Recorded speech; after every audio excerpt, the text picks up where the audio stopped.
Mes frères, mes sœurs bien-aimés, le repas principal de la grâce servi ce jour vient de Matthieu 13, versets 24 à 43. Il s'agit de la parabole dite de la bonne graine et de l'ivraie. L'histoire, la voici. Un paysan a semé du bon grain de blé, et de nuit, pendant qu'il dormait, son ennemi a servi de l'ivraie, de la mauvaise graine. Ses serviteurs, constatant cela, ont voulu donc extirper, enlever, déraciner la mauvaise graine. Mais le maître a dit de laisser les deux croître ensemble jusqu'à la fin de la moisson. Là, il saura faire la part et du bon grain et du mauvais.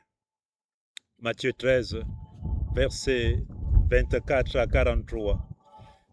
Je suis ici dans un champ, voyez-vous, dans un champ ou dans un jardin. Oui, là, dans un champ ou un jardin, chacun apprécie les plantes selon son goût, selon les goûts qu'il a.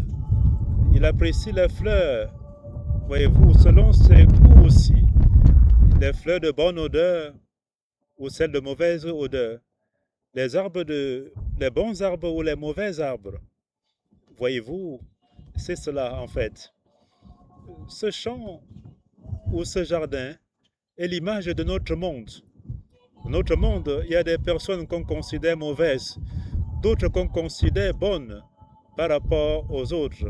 Voyez-vous, ce jugement d'appréciation est au point où certains pays considèrent d'autres comme des mauvais pays, comme des ennemis, au point d'envoyer des armes. Alors là, des armes puissantes pour les détruire, les, n'est-ce pas, anéantir totalement. La bonne graine est livrée. On n'a pas qu'à voir le champ ou ce jardin, c'est nous-mêmes aussi. Voyez-vous, il y a en nous du bon et du mauvais. Le bon grain et le mauvais. La bonne graine, la grâce, s'aimée par Dieu, et le péché, s'aimé par l'ennemi.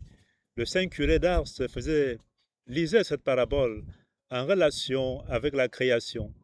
Les jours de la création, Dieu créa toutes choses bonnes et même très bonnes, surtout l'être humain. Mais la nuit de la création, l'ennemi sema le péché, ce qui entraîna la chute. Ça, c'est la lecture que fit, n'est-ce pas, ou que faisait le saint curé d'Ars.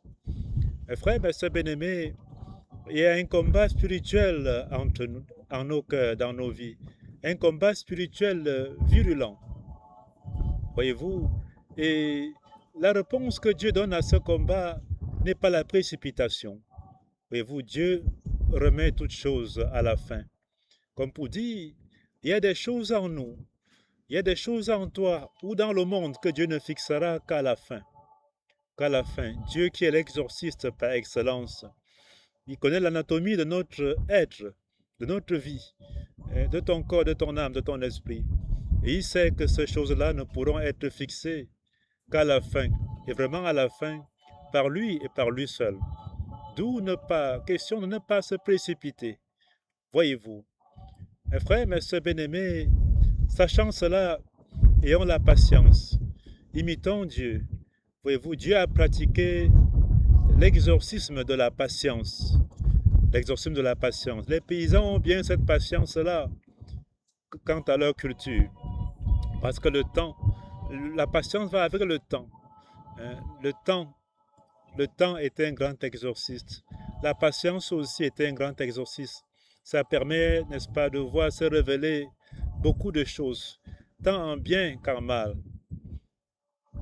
Tout ce que je peux nous dire, c'est que mes frères, mes sœurs bien-aimés, sémons des bonnes graines dans la vie des autres, par nos paroles, par nos actes, par nos gestes. Semons de bonnes herbes. Ne soyons pas pour les autres des mauvais grains, des ivraies. Ne soyons pas pour les autres, dans le champ des autres, des mauvaises herbes.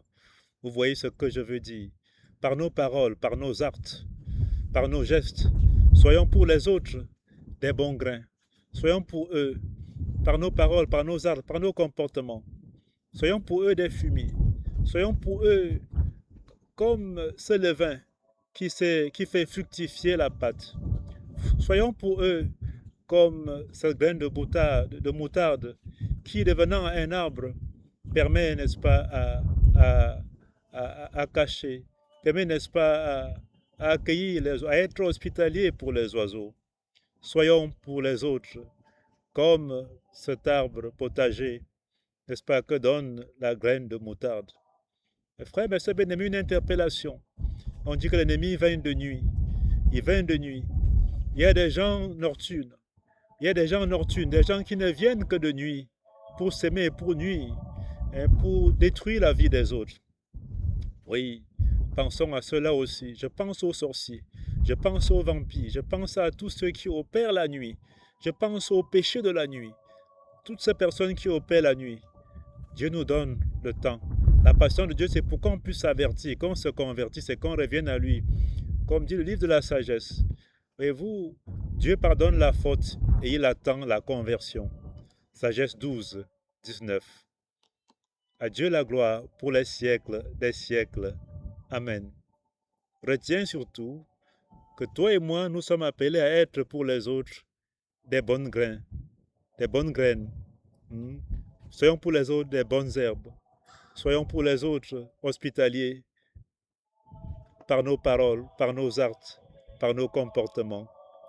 À Dieu la gloire pour les siècles des siècles. Amen.